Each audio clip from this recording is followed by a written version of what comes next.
for a Scottish side heading the group table before today with 4 matches played, but still some way short of making sure of qualification. Remember, only the group winners go through to the European Championship finals.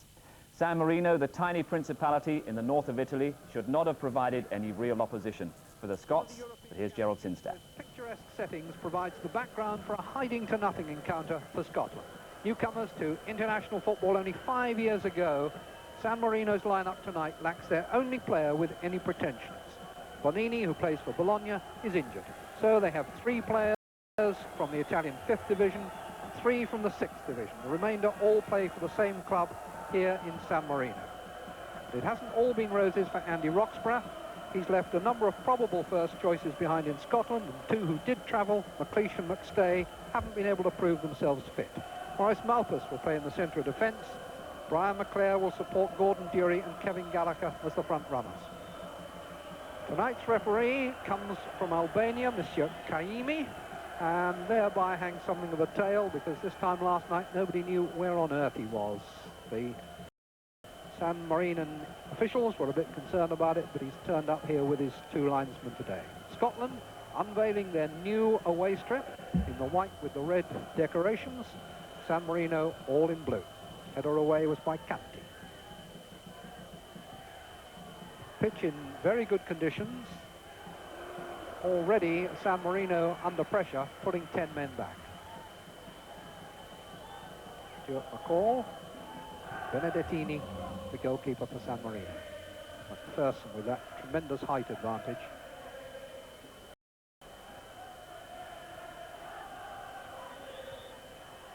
Foul by Muccioli.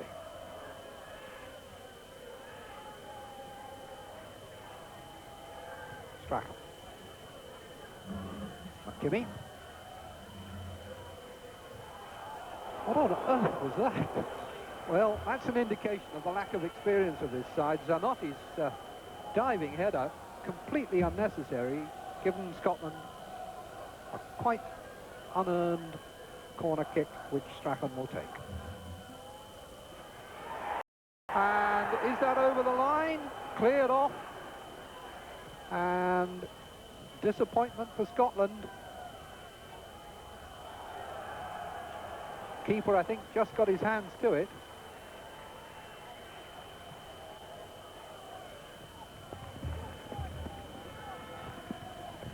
Just what Scotland wouldn't have wanted, these conditions.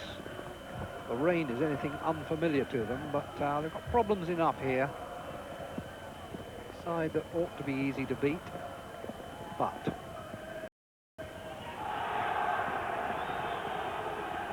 interesting to see how long the referee is prepared to put up with tackles like that. It was Claudio Canti, already with 1 yellow card in the competition. Right through the man, no chance of getting away with that.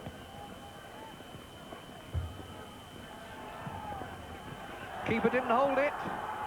Now knocked away from him by his own man, and they really look very disorganized in defense. Dury's header back in was very deliberate. The keeper's in there looking for it, and it's been stabbed wide. Kevin Gallagher from Coventry City, who got the studs to it, I think, and just put it wide. But the goalkeeper, Benedettini, was all at sea.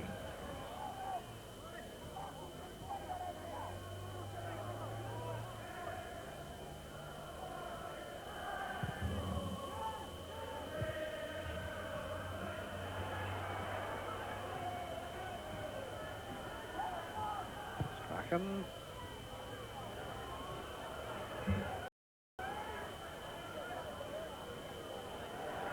Oh, injudiciously kept in that time. Dury's header.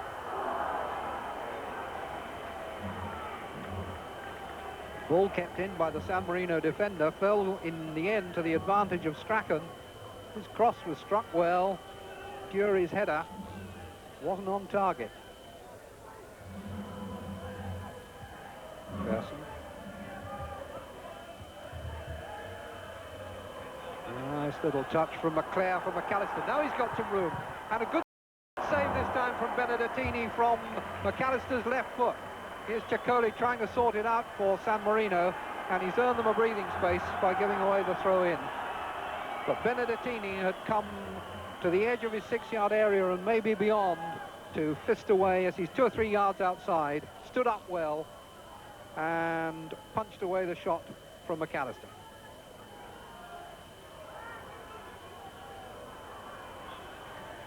Foul is given.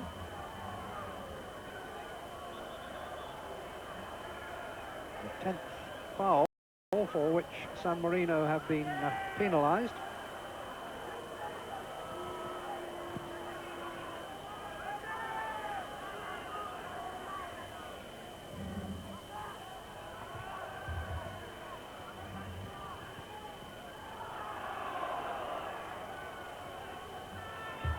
Coley had made the run and he's been found,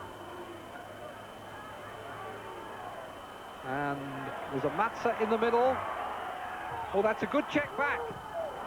Gorham was well positioned and Pasolini at least had the satisfaction of a shot on target.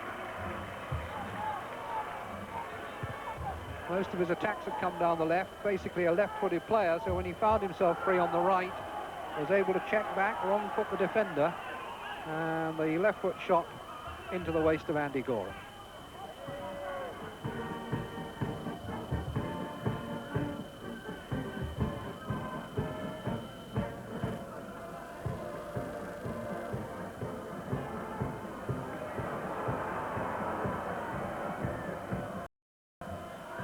Now McAllister, good save by Benedettini.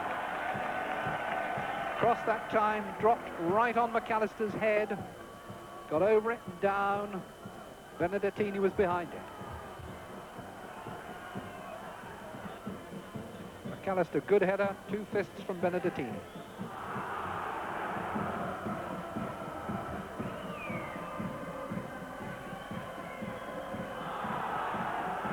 Foul is given, obstruction. More work for Strachan.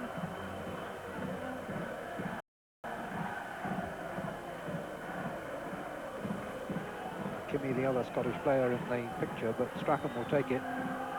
Skipper tonight. Another away by Guerra. Dury.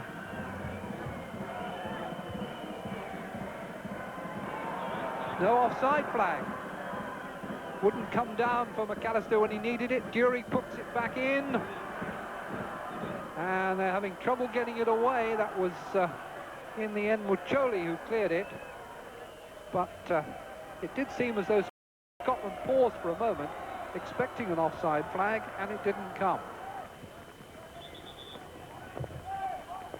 Scotland have decided that it's time to try to bring about some form of change, and they're going to take off Brian McClare, and Pat Nevin will come on in his place. The Everton player with about 35 minutes to see if he can change the pattern of play. What they're going to do is put Dury into the middle, where he probably feels happier, although I must say I've seen him do a good job down the flanks in his time for Scotland. But he now yields that position to Nevin, who is, by talent and instinct, very much a winger. Free kick has been given.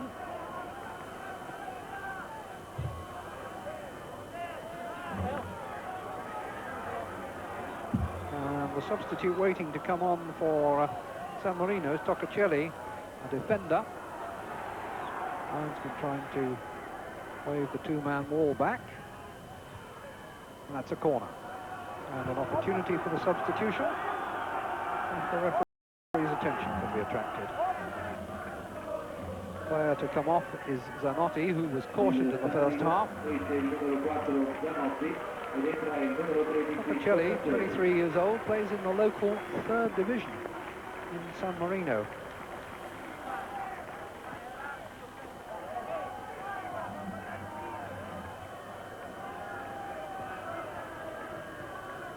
So Strachan to take it, that's Dury 11, Nevin is the 13, 5 on the near post is the big McPherson, that's Dury! Nevin. Now that's what Scotland need, but they need better crosses than that. Lost Ciaccoli, who was the defender.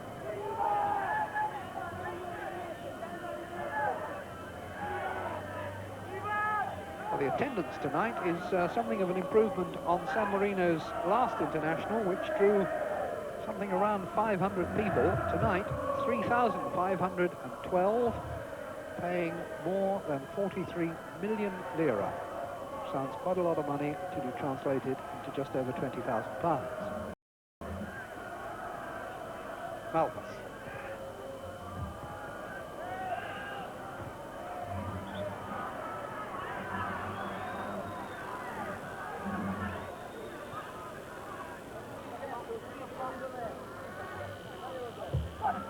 Early to Paolo Marco Mazza rather. Brothers are very alike. McCall, pursued by Franchini. Kimi. That heel was a good idea, but didn't succeed. All won back by Dury. Then forward for Nevin, and that's a penalty short. So that'll break the deadlock.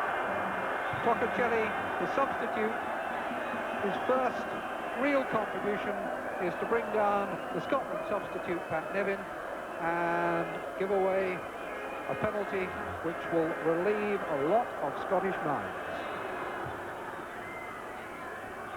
Strachan, 34 years of age, seen it all, done it all, unperturbed, and puts the penalty away beautifully. And that now will change the shape of the game completely. Scotland have got the breakthrough they were looking for. The substitution really must take a lot of the credit. The Scots fans celebrate, but Andy Roxburgh's decision to put on Nevin made all the difference, gave Strachan the opportunity to put Scotland one in front from the spot.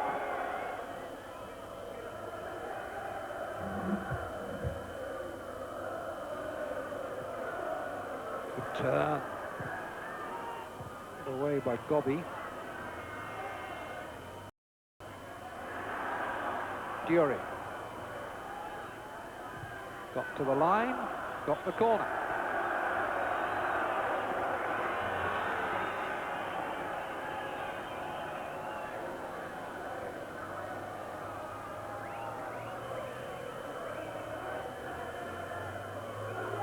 Strachan the corner kick. McPherson coming. Dury!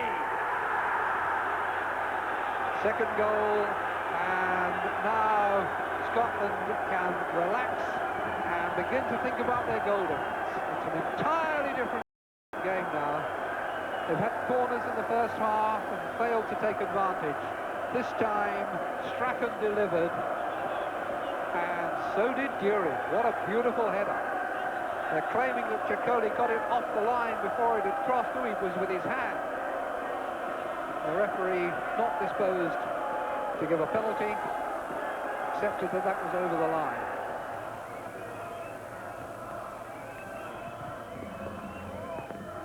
Up goes Gobby. The header by Dury was really not very far wide of Benedettini's right hand upright.